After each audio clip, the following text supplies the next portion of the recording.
The issue, of course, is that complex nexus of politics, diplomacy, and the economy, not to mention regional and global security, that overlays all of these issues collectively and individually. So first, UN General Assembly is in session.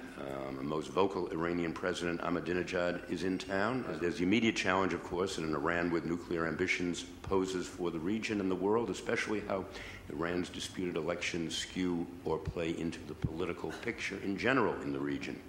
And second, there's the related question of the relationship between a broad agenda for peace in the Middle East and the immediate stalemate in the Palestinian peace process, which seems unlikely to be broken anytime soon, I would guess, from the events of this past week as well.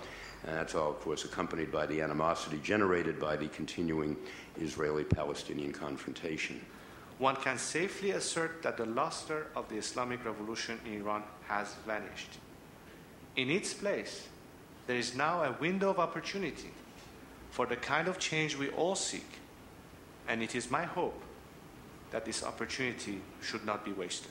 So how do you get rid of the salinity? The Jordanians are considering nuclear desalinization. So the nuclear issue that was discussed earlier, it doesn't just apply to Iran. And nuclear power can be used for peaceful purposes to solve the problems of countries like Jordan. And the Jordanians are serious about this, and the United States has signed to deal with them to help move this along. Also, the UAE, Morocco, Egypt, Qatar, Saudi Arabia, and many other countries in the region are seriously considering nuclear power for desalinization and electricity. That changed with a major with the election first of President Obama, but then I think the impact of the Cairo speech in which Obama addressed the Muslim world and called for a new beginning was something that had enormous repercussions. And I think that, of note, in order to be able to report in a region, you have to have access. You have to be able to get from one side to another. You have to obviously have good sourcing.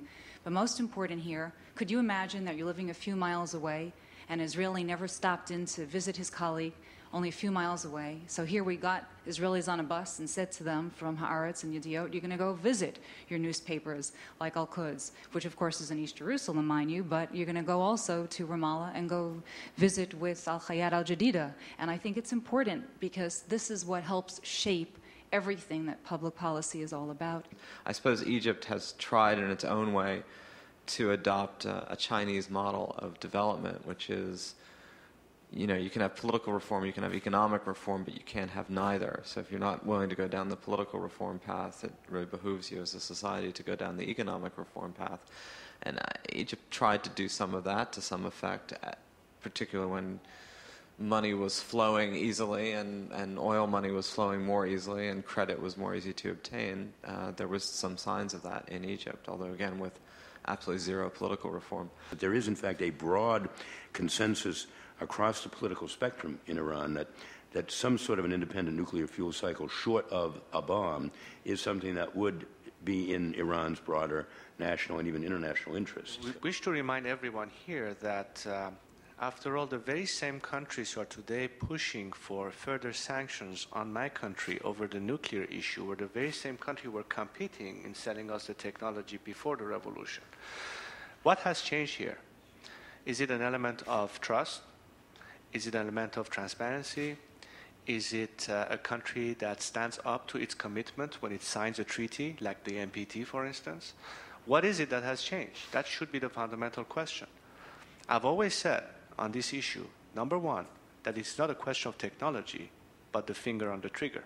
First of all, I don't think I have any more information than all of us stepping into this room getting the latest news, but to the extent of my knowledge, and far from being a nuclear expert, but there are two things going on here. One was a slightly earlier revelation of a high explosive detonation center, which clearly points to an objective of militarization or weaponization.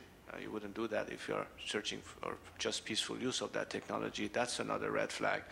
And the most recent one being the new site underground facility near Qom, which apparently there are 3,000 centrifuges, perhaps not enough for nuclear reactor, but sufficient to at least manufacture enough fissile material for manufacturing of a bomb. I dread the thought of my country in a state where we have, unfortunately, the majority of countries who may end up building their own weapons program as a result of this proliferation.